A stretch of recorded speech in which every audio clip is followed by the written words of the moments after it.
하나님 말씀 보겠습니다. 하나님 말씀은 디모데전서 3장 8절에서 13절 말씀입니다. 디모데전서 3장 8절에서 13절 말씀, 제가 봉독에 올리겠습니다. 이와 같이 집사들도 정중하고 일구이연을 하지 아니하고 술에 인박히지 아니하고 더러운 일을 탐하지 아니하고 깨끗한 양심에 믿음의 비밀을 가진 자라야 할지니 이의 사람들을 먼저 시험하여 보고 그 후에 책망할 것이 없으면 집사의 직분을 맡게 할 것이요, 여자들도 이와 같이 정숙하고 모함하지 아니하며 절제하며 모든 일에 충성된 자라야 할지니라. 집사들은 한 아내의 남편이 되어 자녀와 자기 집을 잘 다스린 자일지니 집사의 직분을 잘하는 자들은 아름다운 지위와 그리스도 예수 안에 있는 믿음의 큰 담력을 얻느니라. 아멘. 이 시간 주보를 참고하시면 감사하겠고요. 우리 손창희 장로님 부친 사항이 있었다는 건 여러분들에게 말씀을 드렸는데, 여러분들 따뜻한 위로와 격려의 말씀 꼭 인사 나누실 수 있기를 바랍니다. 오늘 말씀을 가지고 함께 은혜의 시간을 나누도록 하죠. 참 결산 소중합니다. 여러분들 고생 많으셨습니다. 헌신과 충성과 봉사가 없으면 결산도 없지요. 여러분들이 참 아름다운 결산을 할 수 있게 되어져서 하나님께 감사하고 영광 올려드리며 여러분들의 충성과 헌신은 하나님께서 기뻐 받으실 줄 믿습니다. 여러분, 하지만 우리에게 참 소중한 것이 있습니다. 중요한 것이 있습니다. 성경은 이렇게 말씀하곤 하지요. 좋은 나무에서 좋은 열매가 나고 못된 나무에서 못된 열매가 맺는다고 말씀하고 있습니다. 이 말씀의 강조점은 어디에 있느냐 하면 나무가 무엇인가 라고 하는 겁니다.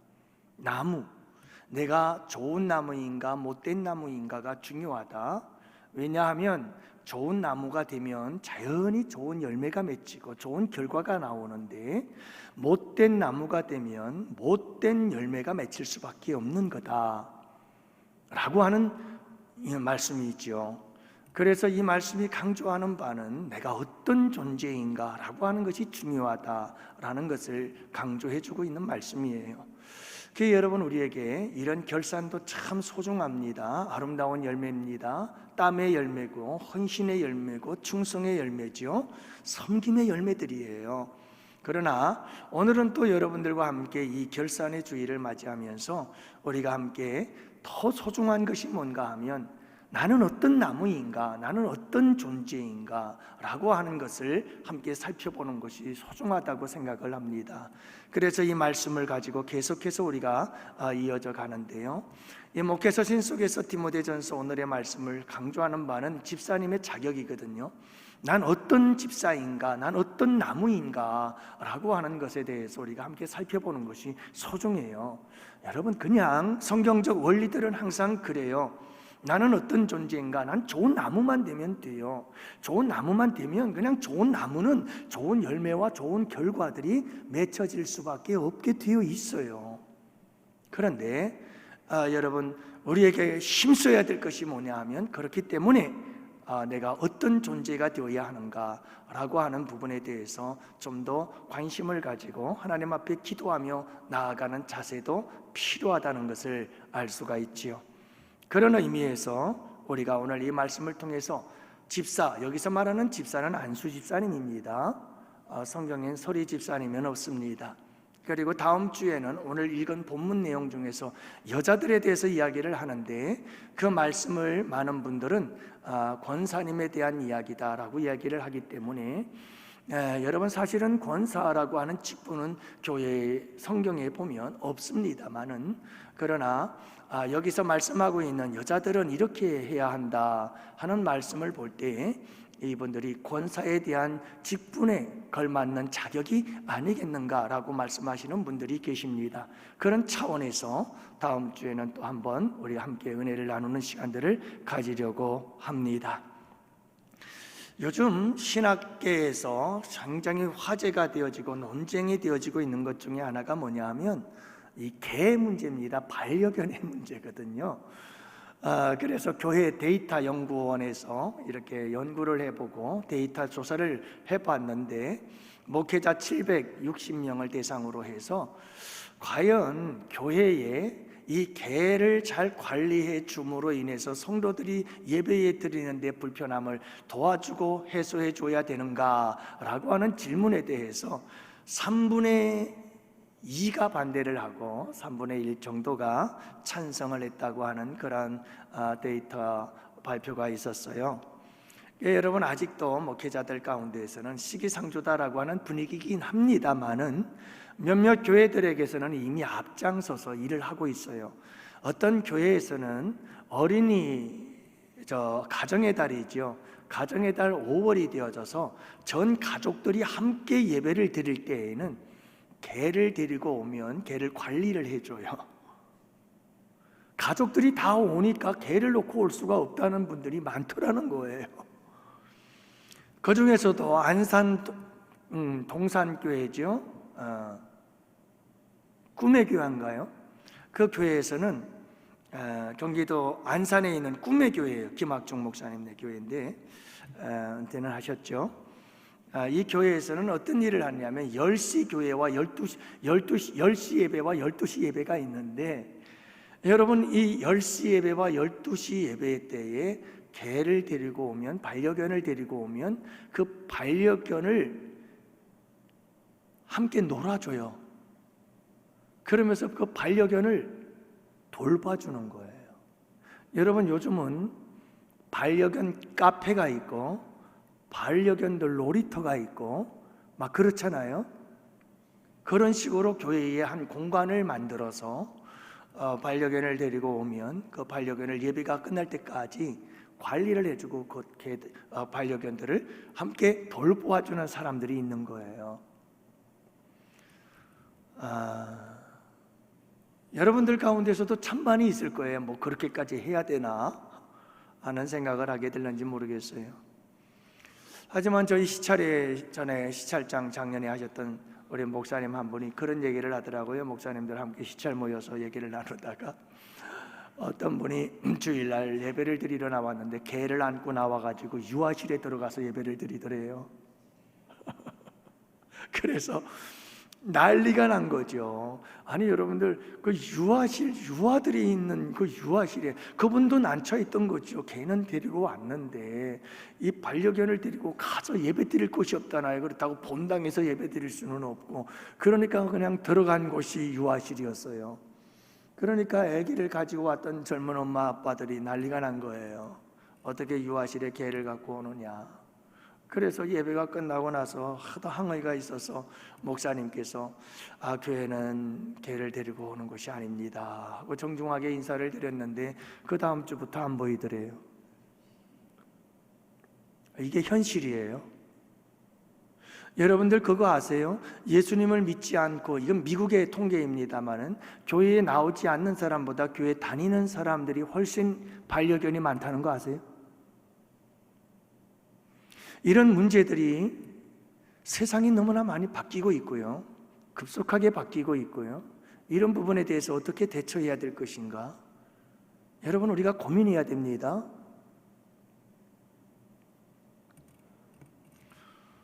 이렇게 여러분, 일꾼들이 점점 늘어나 이제는 반려견을 돌보아주고 반려견과 함께 놀아줄 사람도 필요한 이런 시대가 되어져 가고 있다.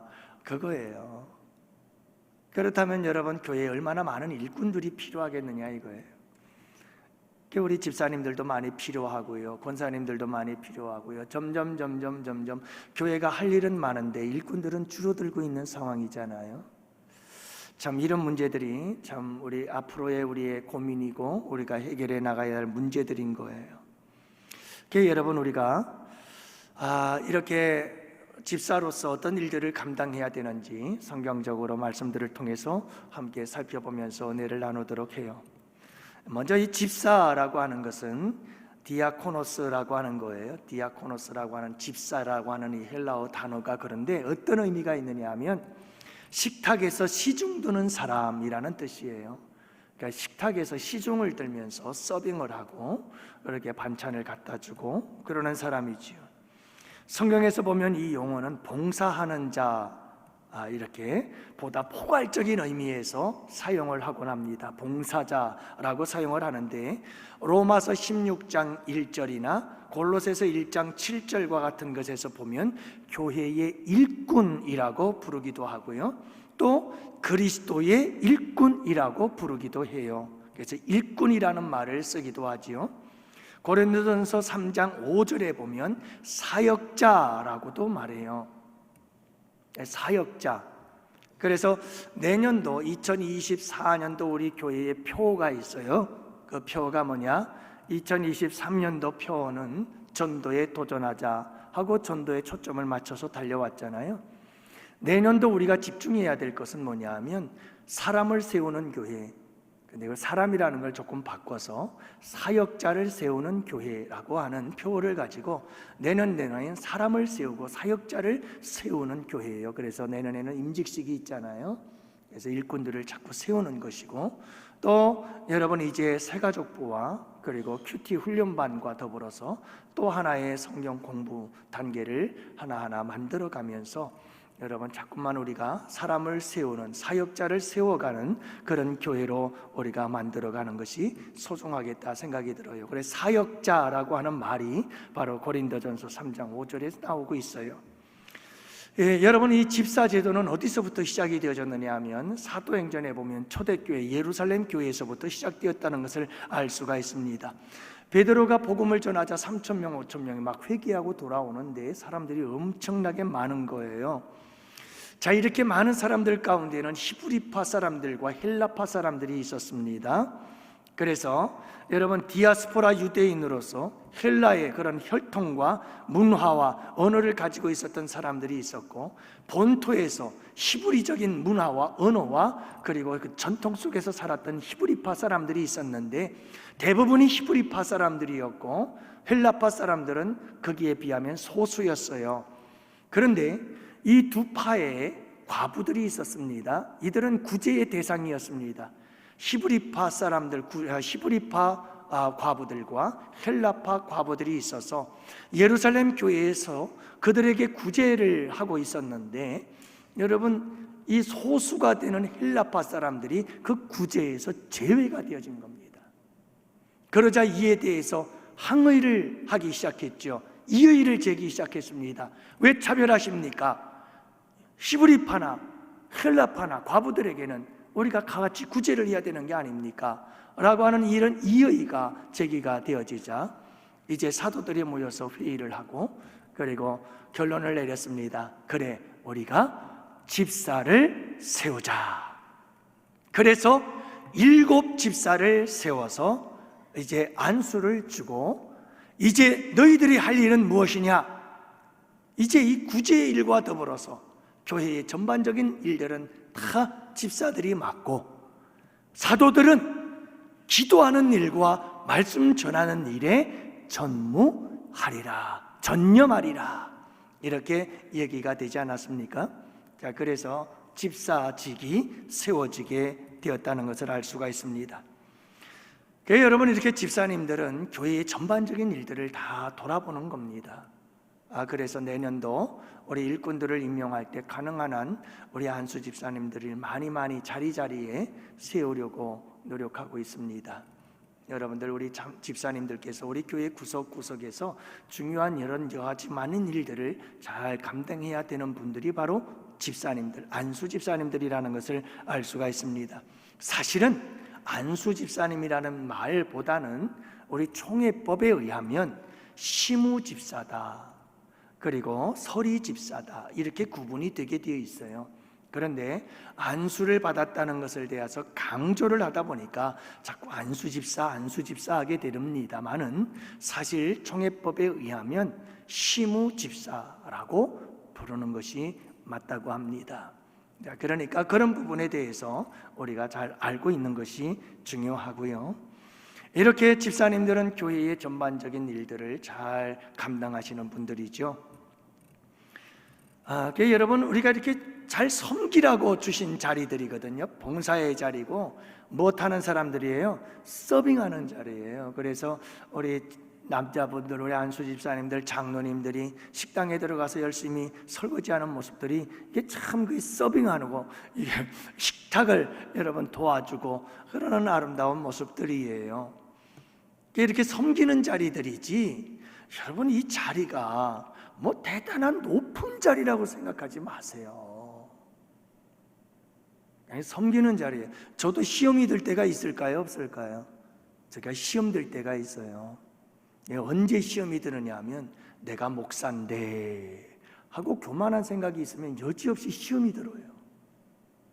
아니 내가 목사인데 나한테 저렇게 돼? 하고 시험에 드는 거예요.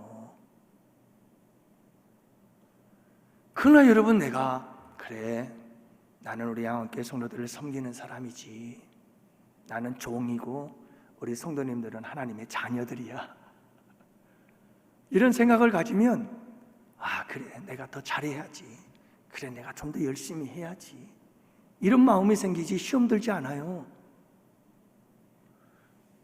여러분, 우리 장로님들, 우리 안수 집사님들, 권사님들, 내가 권사야, 내가 안수 집사고 내가 장로인데 하고 이걸 어떤 계급으로 생각을 하기 시작하면 여지없어요. 여러분, 시험 듭니다. 시험거리들이 막 찾아와요. 그냥 우리는 이렇게 생각해야 돼요. 난 종이다. 여러분, 집사가 무슨 말의 뜻이 있다고요? 식탁에서 시중 드는 사람, 식탁에서 시중 드는 사람이에요. 자리에 앉아서 누가 차려주는 거 그건 먹는 사람이 아니고, 다른 사람들 다 밥 먹도록 왔다 갔다 시중 들고 차려주고, 여러분 그게 집사의 역할이고, 그게 장로님들의 역할이고, 그게 목회자의 역할이고요, 그게 권사님들의 역할인 거예요. 이걸 오해하면 안 돼요. 여러분, 오늘 말씀해 보면 이렇게 집사의 자격에 대해서 나오는데 시간이 허락하는 만큼 하고 이어서 가도록 할게요. 여러분, 먼저 이렇게 초대교회에서부터 안수 집사님 7사람을 뽑아서 일을 시작하게 되어졌기 때문에 두 가지, 사도행전에서 말하고 있는 안수 집사의 자격이 나와요. 또 한 가지는 오늘 본문 말씀 디모데전서에서 나오는 안수 집사의 자격이 또 있어요. 그래서 오늘은 여러분들과 함께 사도행전에서 말하는 안수 집사, 집사의 자격은 무엇일까 하는 것을 세 가지로 함께 살펴보려고 합니다. 그래서 사도행전 6장 3절 말씀에 보면 다 같이 함께 읽어보겠습니다. 우리 다 같이 함께 보십니다. 형제들아, 너희 가운데에서 성령과 지혜가 충만하여 칭찬받는 사람 7을 택하라. 아멘. 자, 여러분 보세요. 여기서 안수 집사 7을 택하는데, 시무 집사 7을 택하는데 어떤 사람들을 택하라고 말씀하느냐 하면 첫 번째가 성령 충만이에요. 여러분, 성령으로 충만한 사람이 집사의 자격이 있다는 것입니다. 그러니까 성령 충만이라는 게 뭐죠?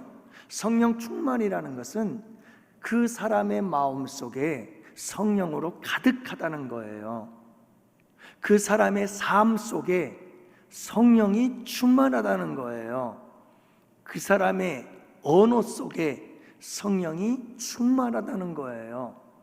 그 사람의 전인격, 지정의 속에 성령이 가득하다는 거예요. 그래서 완전히 성령이 뒤덮인 사람, 성령이 지배하고 다스리고 통치하는 사람, 그가 바로 성령이 충만한 사람이라는 거예요. 말도 성품도 모든 우리의 삶의 발과 손이 움직이는 것도 모든 것이 다 성령께서 인도하심을 따라 움직이는 사람이 그냥 성령으로 풀 가득 차가지고 충만한 사람이다 라고 하는 의미를 가지고 있는 겁니다. 이런 사람은 그 삶을 가만히 보면 절대로 인간적인 냄새보다는 성령의 아름다운 역사들이 나타나요. 그래서 가만히 보면 사람의 능력이 아닌 성령의 능력이 나타나고, 여러분 그곳에는 사람의 지혜가 아닌 성령의 지혜가 나타나게 되어지고, 이것은 사람의 열매가 아니라 성령의 열매들이 맺혀지게 되어지는 거예요. 그래서 사랑과 희락과 화평, 오래 참음과 자비와 양선, 충성과 온유와 절제, 이런 아름다운 열매들이 삶 속에서 막 나타나게 되어지는 거죠. 이게 성령 충만한 사람들의 열매인 거예요. 여러분, 저 사람은 성령이 충만해. 여러분, 성령의 은사를 받은 것과 성령의 충만함을 오해하지는 마세요. 여러분, 성령의 은사를 받아서 큰 일을 행하고 능력을 행할 수 있어요. 그러나 은사를 받았지만 성령의 열매를 맺지 못하는 사람이 있어요. 그러나 성령이 충만한 사람은 반드시 성령의 열매들이 맺힙니다. 여러분, 이걸 오해하지 마세요. 성령의 은사가 있다고 성령 충만한 거 아닙니다. 여러분, 내가 주의 이름으로 선지자 노릇하고 귀신을 쫓아내고 능력을 행하고, 그래도 하나님 앞에 섰을 때 난 너가 도무지 알지 못한다, 불법을 행하는 자여 내게서 떠나가라고 말씀을 들을 수도 있는 게 이게 은사적인 부분이에요. 그러나 여러분, 성령의 충만함을 받은 자들에게는 성령의 열매들이 나타나게 돼 있어요. 왜냐하면 성령께서 지배하고 다스리기 때문에 성령의 열매들이 삶 속에서 맺혀지게 되어 있습니다. 그래서 집사는 누구가 되어야 되느냐? 이렇게 성령의 충만함을 받은 자들이, 여러분, 이렇게 안수 집사가 되어질 때 성령의 아름다운 열매들이 주렁주렁 맺혀지게 되어지고, 이 이후에 두 가지가 또 수중한 거예요. 이 두 가지의 열매는 성령 충만을 통해서 그냥 자동적으로 맺혀지기 시작합니다. 그래서 여러분, 두 번째를 볼까요? 두 번째 자격이 뭐지요? 지혜로 충만한 자여야 한다고 말씀하고 있어요. 여러분, 이게 성령 충만과 연결이 되어져요. 성령이 충만하면 지혜가 충만하게 되어 있어요. 왜냐하면 성경 말씀은 말씀하시기를 성령은 지혜의 영이시며 명철의 신이시에요. 그래서 여러분, 예수의 지혜, 하나님의 지혜가 어디에서 나오냐 하면 성령의 역사를 통해서 이 놀라운 지혜들이 나타나기 시작해요. 그래서 성령이 충만한 사람들은 지혜가 충만한 사람이 될 수밖에 없어요. 반대로 육신이 충만하면, 다시 말하면 내 있는 육체의 소욕을 따라 살아가는 사람들, 그래서 내 육체의 소욕이 막 정욕이, 오늘 우리 신장로님 말씀하고 고백하셨습니다마는 이런 분노가 일어나고 화를 내고, 그래서 교회에서 아픔과 상처를 주고받으며 이렇게 힘들고 어렵고 교회를 아프게 만드는 이런 일들이 일어나는 것들이 다 육체의 소욕을 따라 행할 때 일어나는 거예요.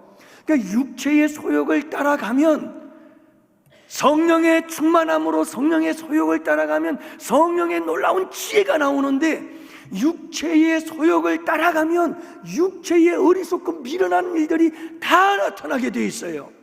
그러니 교회 안에서 일하시는 우리 집사님들께서, 여러분, 성령이 충만하지 아니하고 육신의 소욕으로 충만해서 육신의 소욕을 따라가면 거기에는 분노가 일어나고 화가 나고, 거기에는 험담이 나오고 비판이 나오고 정죄가 나오고, 그렇게 해가서 엉망진창이 되는 거예요. 여러분, 일을 하는 데에도 육체의 소욕을 따라 일을 하게 되어지면 하는 일들이 계속해서 어려움이 겪어지고 그 일들이 아름다운 열매가 맺혀지지 않고, 왜냐? 육신의 소욕으로 충만하면 어리석고 미련해지게 되어 있어요.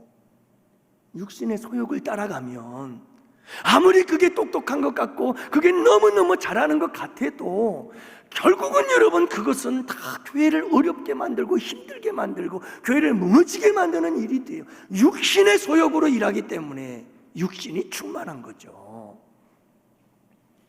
그래서 우리는 성령으로 충만한 사람이 될 때 성령의 아름다운 지혜의 역사가 일어나서 참 하는 일마다 지혜롭게 잘 처리하게 돼요. 그래서 여러분, 하나님의 신에 감동된 다윗이 그랬어요. 그래서 가는 곳마다 일 처리를 너무 잘하는 거예요. 다니엘이 그랬어요.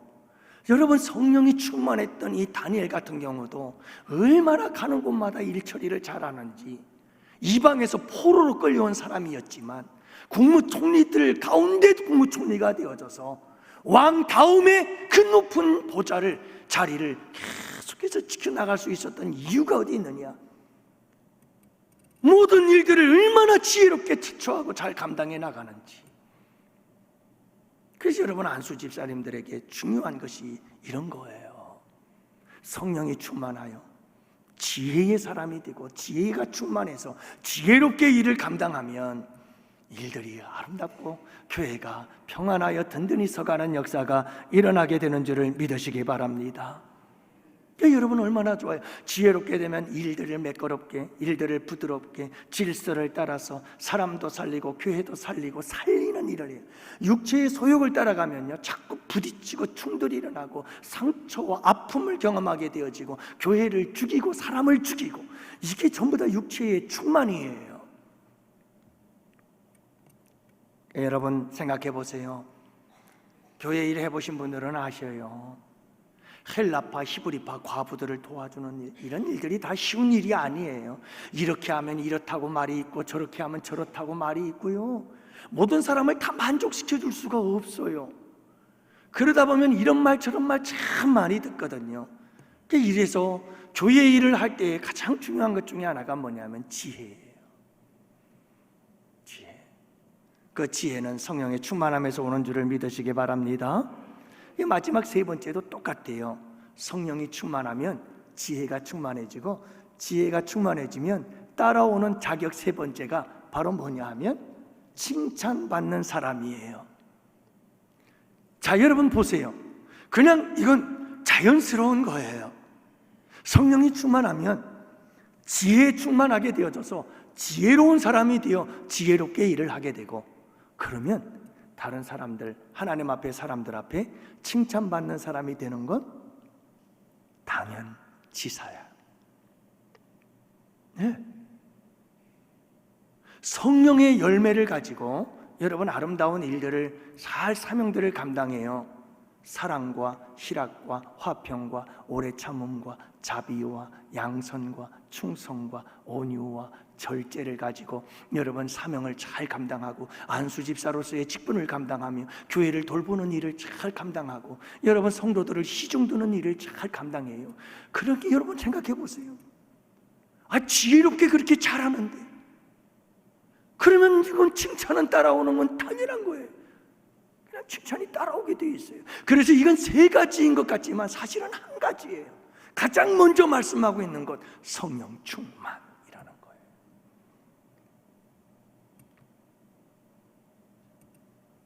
그래서 여러분, 우리 양원교회 성도들은, 특별히 우리 안수 집사님들, 이건 또 오늘 본문 말씀 속에서 이와 같이 이런 이야기로 시작을 하는데, 오늘 본문에서 이와 같이 이렇게 시작하거든요. 그 말은 무슨 말이냐면, 그 앞에 얘기한 감독들에 대한 이야기에 이어서 감독들과 같이, 사실은 구분이 없어요. 이 자격 조건이라는 게 다 똑같은 거예요. 그래서 감독, 안수집사, 권사 모두가 다 자격이 거의 비슷해요.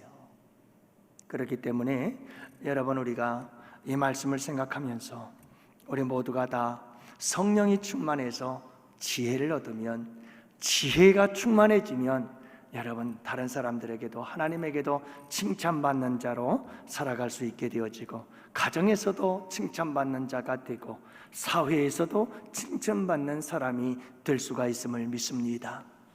여러분들, 다윗도 그렇고 다니엘도 그렇고 이방 나라 속에서 세상 한가운데에서도 여러분, 성령이 충만한 자들은 사랑받습니다. 칭찬받습니다. 존귀함을 받습니다. 이게 하나님의 원리예요. 교회에서만 잘한다는 것은 뭔가 문제가 있어요. 이거는요. 교회에서만 잘하는 거, 이거는 문제가 있어요. 여러분, 교회에서 잘하게 되면 반드시 세상 속에서도 잘할 수밖에 없는 것은, 여러분, 죽게 하듯 해라. 너희 상전들에게 회사에 가서도 죽게 하듯 하고, 우리 예수 믿는 사람들은 주님이 교회 안에만 있는 게 아니고 우리가 가는 곳곳마다 그 현장 발걸음걸음마다 우리 주님이 함께 하시는 줄 믿습니다. 그렇기 때문에 교회에서 예배하는 그 예배자는 여전히 세상 속에서도, 삶 속에서도 예배자인 겁니다. 그렇게 살아가기 때문에 여러분, 우리 예수 믿는 사람들은 어디를 가도 교회에서 칭찬받고 하나님께 칭찬받는다면 가정에서도 사회에서도 칭찬받는 자들로 살아갈 수밖에 없게 되는 거죠. 그래서 오늘 말씀 여러분 이제 사도행전에서 말하고 있는 안수 집사의 자격은 바로 이렇게 성령 충만, 지혜 충만, 칭찬받는 자라고 하는 것을 말씀해 주고 있죠. 사랑하는 성도 여러분, 성령 충만을 사모하세요.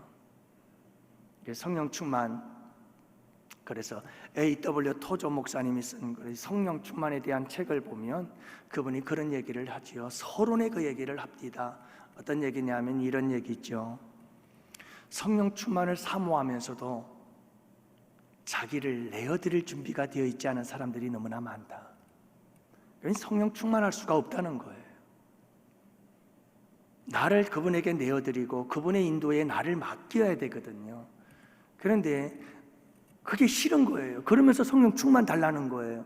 이건 굉장히 맞지 않는 이야기다. 있을 수가 없는 이야기고, 그래서 많은 사람들이 성령 충만을 구하지만 성령 충만을 받지 못하는 이유가 거기에 있다는 얘기를 해요.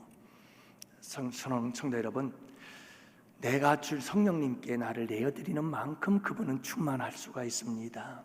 성령으로 충만해서 지혜 충만을 얻으시고 어디를 가든 곳곳마다 우리 주님께 그리고 많은 사람들에게 칭찬받는 존귀한 하나님의 자녀들 될 수 있기를 주님의 이름으로 축복합니다.